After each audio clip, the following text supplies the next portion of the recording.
Welcome back to the KOAM News at Noon. So we're going to get to our weather forecast because I know a lot of you are burning up. You're ready for this cooler weather, and I have good news. It is on the way. But you know what else is cooler than cooler weather?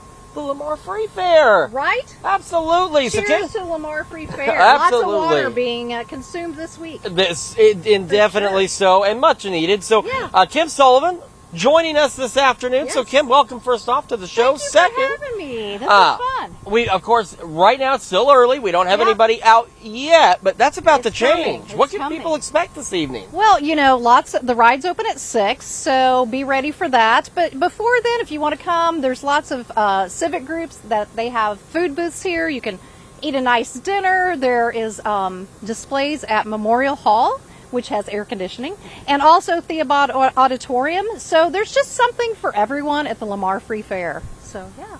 And tell me about attendance this year. I spoke with a friend who's up here who said that in terms of animal entries, more than he's ever seen before. Has that, despite the heat, has that kind of been the trend? Are you seeing a pretty good turnout? I think the turnout both nights have been as expected. I don't think we've seen any kind of downturn because, you know, we're hardy here in Barton County and we can fare the weather. So and there's lots of people cooperating with some places to come dip in and get some air conditioning and free water. And so the Lamar Free Fair, this is your fair guide. And so this tells you everything.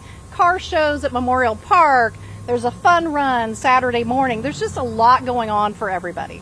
All right. And if somebody wants one of those guides, where do they need to go? Actually, you can get your digital copy on Facebook at the Lamar Free Fair Facebook page. So just look them up, and this is in a digital format for you to take a peek at all the things. Perfect. Yeah. All right, Kim, thank you so much for joining us this afternoon. Thank you for having me. I love that the KOAM Roadshow picked us to be at, and thank you, Stomping Grounds, for being a sponsor of this, and we're just really excited to be a part of your show. Well, we're excited to be up here and excited for the free fair. Absolutely. So celebrating 80 years, as we mentioned. So that's phenomenal. Kim, thanks again so much. Appreciate it. Appreciate it. And in terms of our weather, boy, it is eventually going to cool down. So let's take a look at the future track. First, as we head into this afternoon, we talked about this morning, we have the possibility of at least a couple of pop-up storms out there.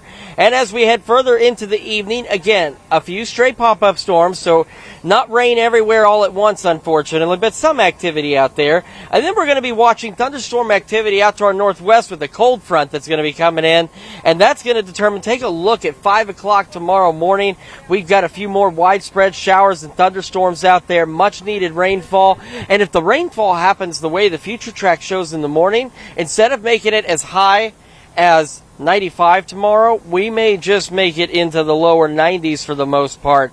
And then we'll see additional shower and thunderstorm development as we head Saturday night into early Sunday morning. Take a look at 1 a.m. Saturday.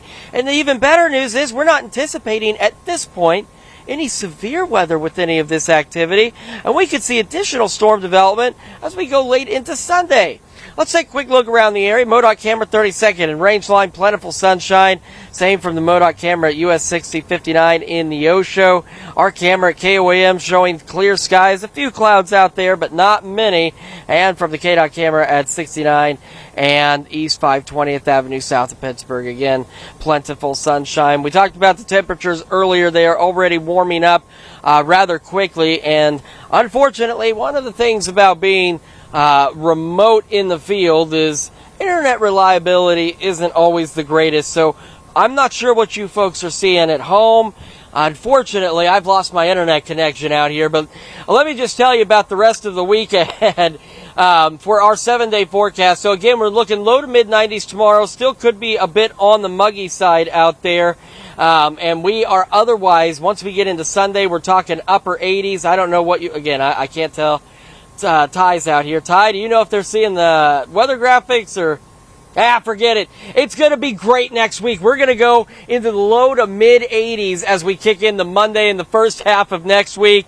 It is going to be absolutely beautiful out there. And our overnight lows the first few days of next week looking to go into the upper 50s, lower 60s. So give the AC a break, open your windows, and just enjoy this cooler weather as today is the last day of this miserable heat. Caitlin? Thanks so much, Chris. Looking forward to it. Well, stick around. We're making chocolate zucchini bread in the Mr. Food Test kitchen.